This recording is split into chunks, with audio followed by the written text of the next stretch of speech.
இந்த ஆட்டுக்குட்டியினுடைய ரத்தத்தின் அனுபவம் உங்களுக்கு வர வேண்டும். இப்போ நாமும் தரிக்கப்பட்ட அத்தனை உலகம் முழுவதும் இருக்கிற ஜனங்களுடைய ஆராதனை முறைமிக வேற.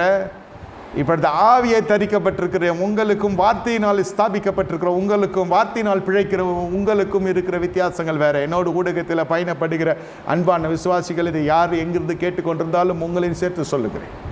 உங்கள் அனுபவம் வேற, உங்கள் பாடுகள் வேற, உங்கள் சோதனைகள் வேற, உங்களுக்கு வரப்போகிற ஆசீர்வாதங்கள் பலன்கள் வேற, உங்கள் பிள்ளைகளுடைய உயர்வு வேற. ஆனால் இஸ்ரவேலின் பலன் எப்படி வருகிறது என்றால் பஸ்காவினால் பிரித்தெடுக்கப்படுகிறாங்க. முடிவு பார்த்து நிலைத்து நிற்போதான் ரட்சிக்கப்படுவான். ரட்சிக்கப்பட்ட ஜனமே உனக்கு ஒப்பானவன் யார்? இந்த இடத்துல அந்த பஸ்கா எடுத்த உடனே இவர்கள் வாய் மாறுகிறது. என்ன மாறுகிறது?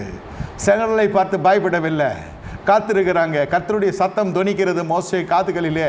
எப்பொழுது செங்கடல் கோலை வைத்து செங்கடல் இரண்டாக பிளக்க முடியுமா என்று ஜனங்கள் யோசிக்கவில்லை, சந்திக்கவில்லை, பரிகசிக்கவில்லை, நகைக்கவில்லை. மாறாக அவர்கள் அமைதியாய் அந்த சபையார் காணப்படுகிறாங்க. அந்த காலகட்டத்தில் செங்கடலை கோலினால் அடிக்கிறான், ரெண்டாக அது பிளக்கிறது. இது மிகப்பெரிய அற்புதம், இதுவரை கண்டிராத அற்புதம். இப்போ கண்களுக்கு ஒரு காரியம் வருகிறது, வாய் மாறுகிறதுன்னு சொன்னேனே, பஸ்கா உள்ளே போன்னு துதிக்க ஆரம்பிக்கிறது. காலடிகள் எல்லாம் இதுவரை நடை போடாத பாதையில் வருகிறது. You are walking in faith. நீங்கள் விசுவாசத்தில் நடை போடுகிறீங்க.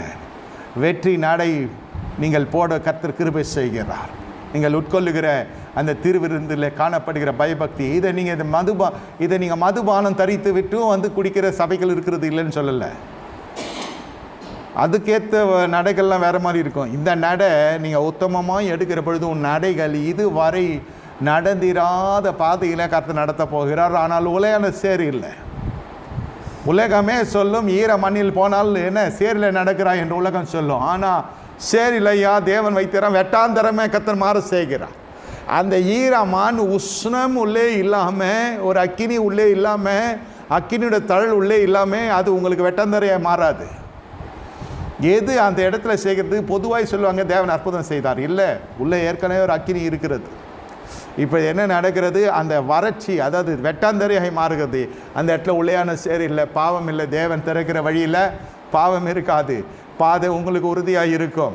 உதடுகள் என்ன செய்யும்? துதியினால் நிறைந்திருக்கும். வலது புறத்தில் இடது புறத்திலும் எது எதிரிட்டு நின்றதோ அது அடைக்கல பட்டணமாய் மதிலாய் நிற்கிறது.